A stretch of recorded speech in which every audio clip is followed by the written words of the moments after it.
Yo la famille, j'espère que vous allez bien. Aujourd'hui, on est le 20 novembre 2025. Je vais vous demander de republier, partager un maximum la vidéo. Donc, moi j'appelle ça le scénario qu'ils veulent mettre en place contre les pays de l'AES. C'est un ancien logiciel, bien sûr, qu'ils ont l'habitude de le pratiquer. Ils ont pratiqué le même en Syrie, en Afghanistan et partout où ils veulent intervenir, c'est la même disquette qu'ils utilisent. Et quand on regarde un peu ce qu'ils sont en train de faire actuellement, c'est les mêmes leviers qu'ils ont encore activés. Comme on dit, l'impérialisme, son seul défaut, qui ne change jamais sa manière de faire. Mais c'est cramé en fait ce qu'ils sont en train de faire, les gars. Il n'y a pas besoin de vous expliquer. Ternir l'image du pays, ternir l'image des dirigeants, faire croire que c'est le chaos, faire croire qu'on est proche de Paris, que la menace qu'ils appellent... Quand ils sont là, c'est les terroristes. Maintenant, c'est les djihadistes. C'est pour ça que j'ai dit. La grosse erreur des gens de chez nous, c'est que vous utilisez le terme djihadiste. Ça, c'est une grosse erreur. Si vous n'arrivez pas à vous en rendre compte que une parole là, c'est trop dangereux. Arrêtez d'utiliser le terme djihadiste. Il n'y a pas de djihadiste. Ça n'existe pas. Ce sont des mercenaires terroristes. Il faut les qualifier directement. C'est à nous de changer la donne. Ce sont les mercenaires de l'OTAN, les mercenaires de la France et de ses alliés qui sont en train de foutre un peu la pagaille. Et d'ailleurs, ce n'est pas la merde totale. Il faut faire montrer encore que le Mali va bien, le Burkina va bien, le Niger va bien. Parce qu'ils veulent créer le chaos déjà dans la tête avant de créer le chaos militairement. Mais c'est à nous de changer la donne. Et des fois, on utilise les mêmes termes qu'eux. Je n'arrive pas à comprendre psychologiquement comment vous fonctionnez. Des fois, ce sont des intellectuels, des gens de haut. Vous utilisez les mêmes termes qu'eux. Pourtant, il faut comprendre leur langage et leur attitude. Donc, ils veulent faire croire que Bamako est à 3 heures de Paris. Ils veulent faire croire que Bamako, c'est juste à côté. Que tous les problèmes qui arrivent là dans l'AES, ça arrive sur Paris. Ça arrive sur la frontière, qui sont dans la merde. Psychologiquement. Et après ça, qu'est-ce qu'ils vont créer? Ils vont créer un attentat chez eux. N'allez pas loin. Ne soyez pas choqués que s'il y a un attentat en France dans quelques mois, quelques années. Faire croire qu'il y a un attentat parce qu'ils ne peuvent plus laisser le temps. Ils voient que l'AES est en train de se surarmer. L'AES est en train de passer à une capacité supérieure et en train de devenir une force régionale. Donc il faut stopper tout de suite leur envie et tout ce qu'il y a. Donc très prochainement, ne soyez pas choqués. Qu'à Paris, quelque part, ou bien contre une ambassade dans un pays africain. Mais ils peuvent créer un attentat partout.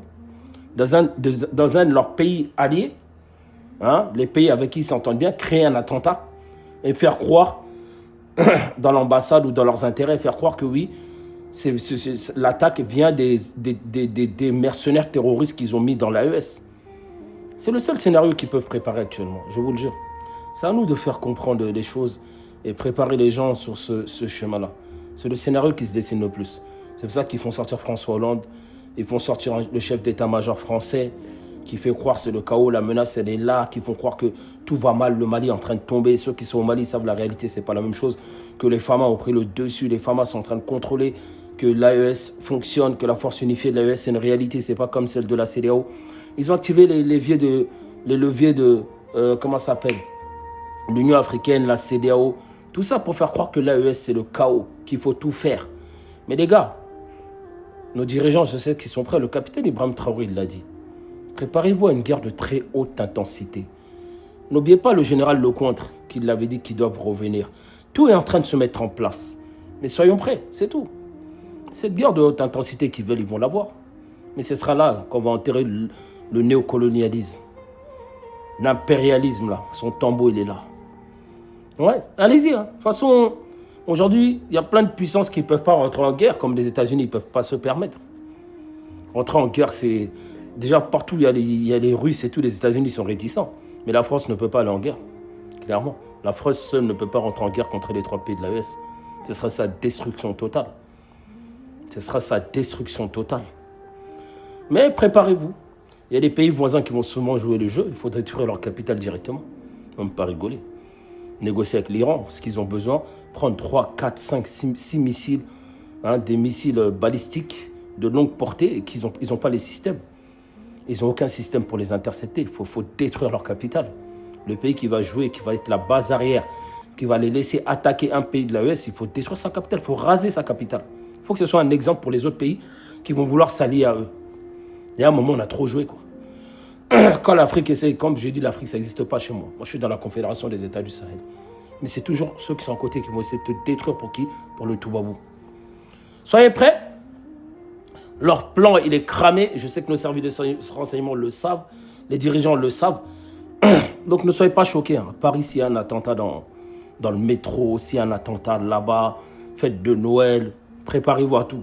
Actuellement, ils vont créer un attentat quelque part. Même si ce n'est pas à Paris, ça peut être quelque part en France, ou bien dans une ambassade, ou bien dans un pays européen. Et faire croire directement au narratif que ce sont les gens de AQMI au Maghreb islamique qui sont au Mali, qui sont au Burkina, qui sont au Niger, qui ne peuvent pas laisser ça comme ça. Ils sont obligés d'aller punir ces terroristes et bombarder. Foutre la merde comme ils ont fait en Libye, en Syrie, en Irak. C'est le scénario le plus probable qu'ils sont en train de préparer. Mais est-ce qu'ils ont les capacités de le faire? Moi, je pense que non. Parce qu'ils savent aussi les enjeux qu'il y a. Ils savent que ce sera un échec. Parce qu'ils n'ont pas réussi à manipuler les populations. Et les peuples, ils sont prêts. 80 millions de personnes qui sont prêtes à se battre. Bonne chance à vous. En tout cas, la lutte continue tout droit. Continuons sur cet aspect géopolitique et géostratégique. Chacun joue ses intérêts, chacun joue ses cartes. Et continuons vraiment sur la ligne, toujours à avancer, avoir un temps d'avance sur eux et informer nos paisibles populations sur ce qui est le plus crédible, après toutes nos analyses. Et ça n'engage que moi. Je dis la vérité, tout ce que je dis, ça n'engage que moi. Mais moi, après avoir réfléchi, je vois c'est ce qu'il y a. Le scénario, médias, envoyer leurs mercenaires terroristes, essayer de faire en sorte que les populations se révoltent, ça ne marche pas. Continuer encore sur le même narratif que c'est le chaos, des reportages, des documentaires sur le mensonge. François Hollande qui sort, le chef d'état-major qui sort, tout envoyer des noirs esclaves de salon sur leur plateau pour faire croire que c'est vrai. Préparer leur population déjà à une guerre. Parce qu'il faut qu'ils préparent leur population à une guerre. Comme ça, le jour où il y a un attentat, ils vont faire croire, ah, mais ça vient du Mali, on vous avait dit. On est à 3 heures du Mali. Donc c'est le Mali qui a fait en sorte qu'il y ait un attentat à Paris. On va aller bombarder les terroristes plus que nos dirigeants aient joué. C'est pour ça que je dis qu'à chaque fois, ils disent que non, le Mali, il faut soutenir les dirigeants parce qu'ils veulent dénigrer les dirigeants. Actuellement, ils ont commencé vraiment une campagne de dénigrement contre la junte. Ouais, ils ont essayé, ils se protègent eux. Ils ont pris Wagner, ils se protègent, ils n'ont rien à foutre du peuple. Ils combattent pas le terrorisme. Tu vois, ils ont commencé. Il faut soutenir les dirigeants. Il faut les appeler par leur nom. Le général d'armée Assimi Goïta, le capitaine Ibrahim Traoré, le général Abdurrahman Chani. Il faut les soutenir à fond. Ok. Sur ce, à très bientôt. Très, très, très bientôt. Il y a beaucoup de choses qui se préparent, qui arrivent. Soyez prêts. Soyez prêts. Soyez prêts. Il y a beaucoup de choses qui se préparent et beaucoup de choses qui arrivent dans les prochains jours et prochaines semaines. Ça va bien se passer. Ou, je ne sais pas pour l'instant, mais ça va bien se passer. Comme je vous dis, partagez, republiez la vidéo un maximum. Ça ne bouge pas, on est ensemble. La patrie ou la mort, nous vaincrons. Merci.